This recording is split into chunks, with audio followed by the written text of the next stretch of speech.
So hello guys, welcome back to another video.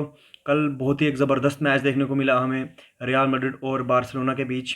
जो real Madrid ने बहुत ही एक वन साइडेड कर दिया मैच, एकदम 4-1 से वो जीत गए मैच। 4-1 से हराया रियल मैड्रिड ने बार्सिलोना को। काफ़ी वन साइडेड मैच देखने को मिला। सुनने में भी हैरानी हो रही है कि 4 गोल कर दिए रियल मैड्रिड ने बार्सिलोना के अगेंस्ट। हालांकि बार्सिलोना की फॉर्म अच्छी नहीं चल रही काफ़ी मैचेस से, बट 4 गोल फिर भी ऐसा लग नहीं रहा था कि वो कंसीड करेंगे। बट काफ़ी गलतियां हुई यहाँ पे, प्लेयर से भी हुई और ज़्यादा गलती मैं कहूँगा कि शावी से भी हुई। तो वो क्या गलतियां हुई और उसके बारे में हम बात करते हैं। अगर आपने रिसेंट टाइम्स में एल क्लासिकोस देखी हो ना, जो अभी रिसेंट टाइम्स में हुई हैं, तो आपने देखा होगा कि अगर कोई एक टीम वीक भी है, स्टिल वो ओपोनेंट को काफ़ी अच्छा मुकाबला देते हैं। बहुत ही मतलब अच्छी गेम खेलते हैं। ऐसा एंड तक लगता है कि ये टीम जीतेगी या ये टीम जीतेगी या कमबैक हो जाएगा, ऐसा हमेशा लगता था। बट कल फर्स्ट टाइम जब से मैंने देखना शुरू किया, जब से मैंने एल क्लासिकोस देखी हैं, तो फर्स्ट टाइम मुझे ऐसा लगा कि भाई जो बार्सिलोना थी वो काफ़ी वीक थी और कोई चांस ही नहीं लग रहा था कि बार्सिलोना जीतेगी। रियल मैड्रिड काफ़ी मतलब काम थी अपनी, विद द बॉल भी और विदाउट द बॉल भी। ऑन दी अदर हैंड अगर हम बार्सिलोना की बात करें, तो उनका जो अटैक था वो काफ़ी मतलब लीथल नहीं था। मिडफील्ड में भी कोई कंट्रोल ज़्यादा इतना नज़र नहीं आया। और डिफेंस की अगर बात करें तो वो भी काफ़ी वीक लग रहा था। बट बात करते हैं मैच की, तो मैच में क्या हुआ। स्टार्ट करते हैं हम बार्सिलोना से कि बार्सिलोना से क्या क्या गलतियां हुई और जिस वजह से वो इतनी बड़ी एक लॉस सफ़र की उन्होंने। ठीक है, तो बार्सिलोना क्या कर रही थी, वो हाईलाइन खेल रही थी। अब अगर आप पीछे वाले मैचेस भी देखें ना बार्सिलोना के, तो वो हाईलाइन ही खेलते हैं। उनके डिफेंडर्स हमेशा सेंटर लाइन तक आए होते हैं। बट प्रॉब्लम वहाँ हुई कि आपने एक प्रॉपर डीएमएफ नहीं खिलाया और प्रेस करने के लिए जो आपके पास प्लेयर थे वो आपके प्लेयर्स प्रेस करने वाले नहीं थे। फ्रैंकी डियोंग से आप उम्मीद नहीं करते हो कि वो प्रेस करेगा। पेड्री और गुंडगन से भी आप नहीं उम्मीद करते हो कि वो प्रेस करेगा। अगर वो प्रेस करेंगे अपनी इतना एग्जॉस्ट हो जाएंगे, तो विद द बॉल कौन चलाएगा फिर गेम। तो बात वही थी कि आपको एटलीस्ट एक प्लेयर चाहिए था जो प्रेस करे पूरे 90 मिनट। 90 मिनट तो नहीं, but at least most of the times वो प्रेस करता रहे एटलीस्ट एक या दो काउंटर ऐसे बनाए जिसपे बार्सिलोना कैपिटलाइज कर सके। बट वैसा कुछ हुआ नहीं। आपने सर्जियो रोबर्टो खिला रखा था, जो विद द बॉल तो काफ़ी मतलब एक एवरेज प्लेयर लग रहे थे। बट अगर आप विदाउट द बॉल देखें तो वो बिल्कुल नज़र ही नहीं आ रहे थे पूरी गेम में।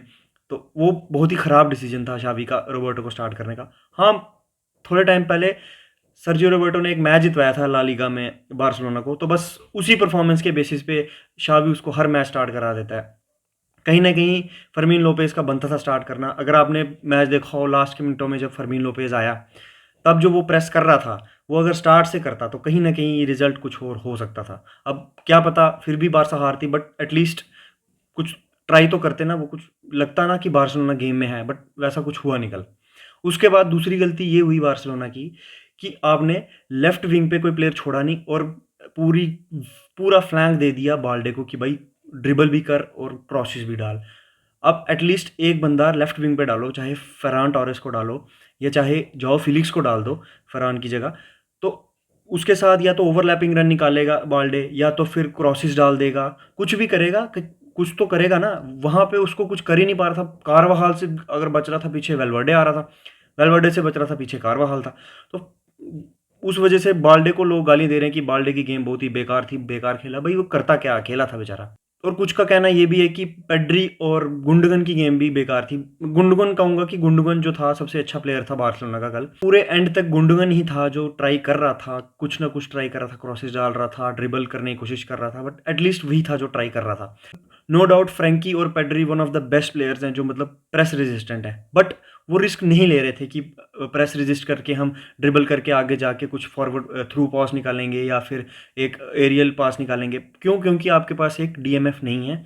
आप डर रहे थे कि आप काउंटर अटैक ना पड़ जाए, जिस वजह से आप फ्रैंकी और पेड्री अपनी गेम वो नहीं खेल पाए जिस हिसाब से वो खेलते हैं, और डर डर के चक्कर में वो मैच हाथ से निकल गया। अरोखो को भी रेड कार्ड मिला है कल।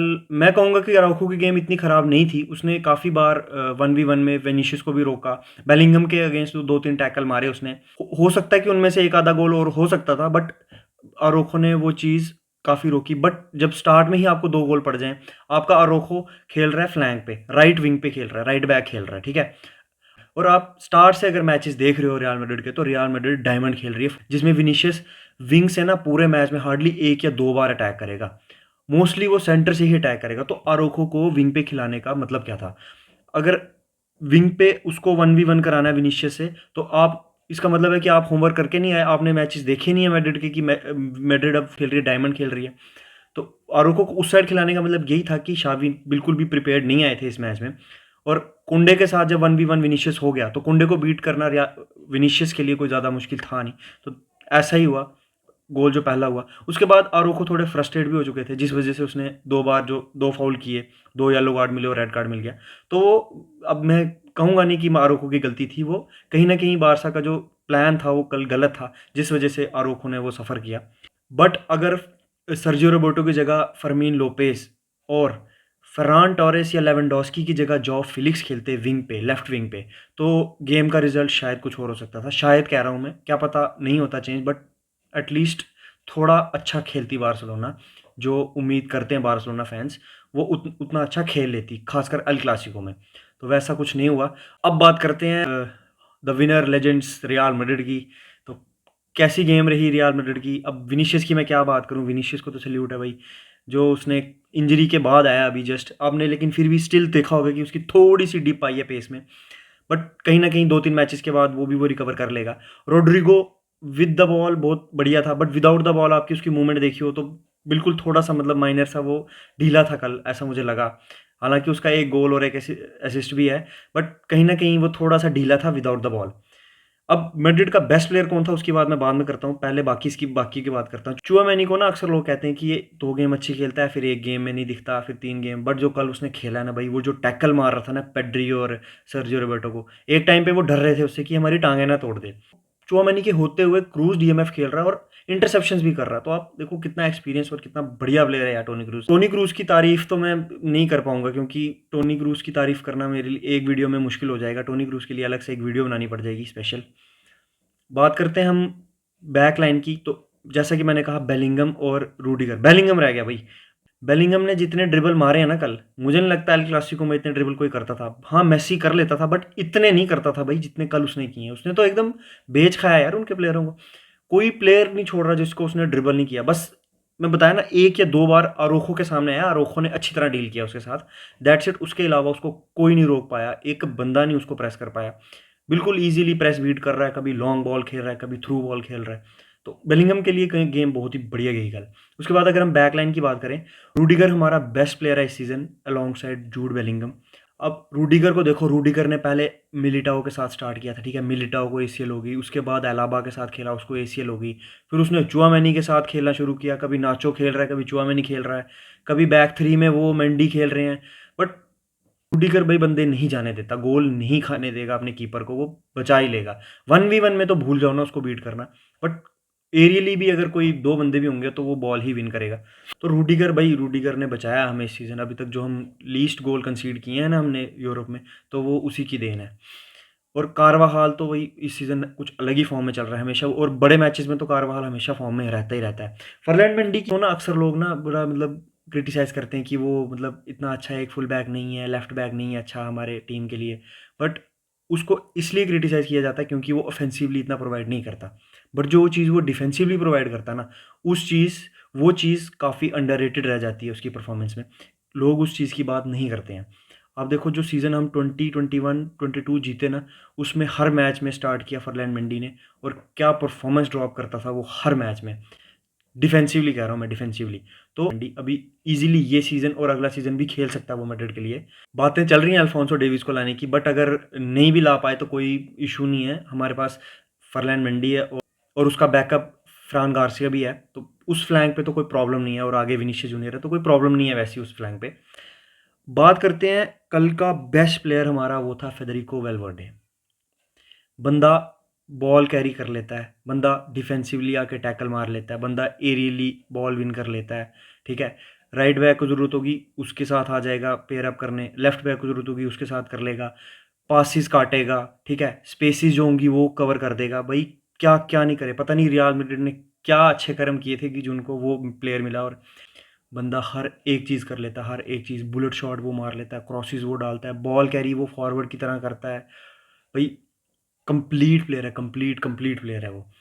आप देखो पूरे मैच में अगर एक बार भी वेलवर्डे बीट हुआ तो समझो कि गोल आ सकता है। वैसा ही हुआ कल, जो एक गोल किया ना लेवेंडोस्की ने, हाँ, मैं मानूँगा पहले क्रॉस किया, उसके बाद शॉट मारी, बट जो पहला इनिशियल मूव था ना, वो जो गुंडोगन ने बनाया था, वो उसने फेडरिको वेलवर्डे को काटा, ठीक है? वेलवर्डे जैसे ही बीट हुआ, तो गुंडोगन ने पास खेला बाल्डे को। अब बाल्डे बिल्कुल खाली था, बाल्डे ने क्रॉस किया, उसके बाद रिबाउंड में शॉट मारी।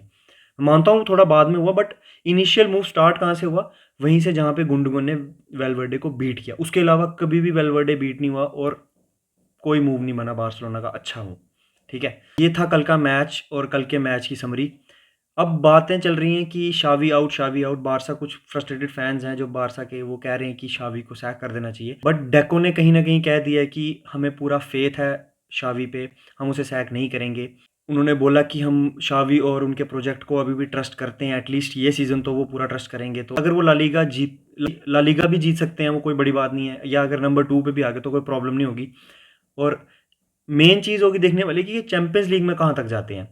अगर क्वार्टर फाइनल या सेमीफाइनल तक जाते हैं, एटलीस्ट अगर सेमीफाइनल तक जाते हैं, तो कहीं ना कहीं शावी अपनी जॉब बचा लेंगे, बच जाएगी। बट अगर ये राउंड ऑफ 16 में ही बाहर हो जाएंगे, तो मुश्किल है फिर शावी का अगले सीजन सर्वाइव करना। बट बात वही है ना, फिर अगर आप इसको सैक कर भी दोगे तो किसको लाओगे? और फाइनेंशियल प्रॉब्लम्स काफ़ी हैं बार्सिलोना के साथ। तो मे बी अगर वो हांसी फ्लिक को ट्राई करें, जो काफ़ी बढ़िया मैनेजर है और फ्री है इस टाइम, तो वो काफ़ी बढ़िया रहेगा उनके लिए। बट मुझे लगता नहीं है कि शावी को सैक करेंगे, शावी के साथ वो कंटिन्यू करेंगे और वही करना चाहिए। शावी ने काफ़ी बड़े-बड़े मैचेस जितवाए भी हैं, इनको माना काफ़ी बड़े-बड़े इवेंट्स में उनको हार का सामना भी करना पड़ा है। बट जिस हिसाब की फाइनेंशियल क्राइसिस बार्सिलोना में चल रहे हैं, उस हिसाब से शावी ही इस टीम को चला सकते हैं, कोई दूसरा मैनेजर नहीं चला पाएगा। तो मेरा तो यही मानना है कि अगर बार्सिलोना शावी के साथ कंटिन्यू करती है, तो वही उनको अच्छी पोजीशन पे फिनिश कराएँगे इस सीज़न भी और अगले सीज़न भी। लेट्स सी कि क्या होता है, क्योंकि इस विंटर सीज़न में तो, विंटर ट्रांसफ़र विंडो में तो कोई प्लेयर साइन नहीं कर रही है बार्सिलोना, ये ऑफ़िशियल हो चुका है। बट समर में देखते हैं कौन-सा प्लेयर साइन करती है Barcelona, let's see. I hope कि एल क्लासिको का लेवल फिर से ऊपर आए और काफ़ी मतलब कॉम्पिटिटिव मैचेस देखने को मिले हमें एल क्लासिको में। तो इसी के साथ यार एंड करते हैं वीडियो। गुड बाय, हाला मैड्रिड।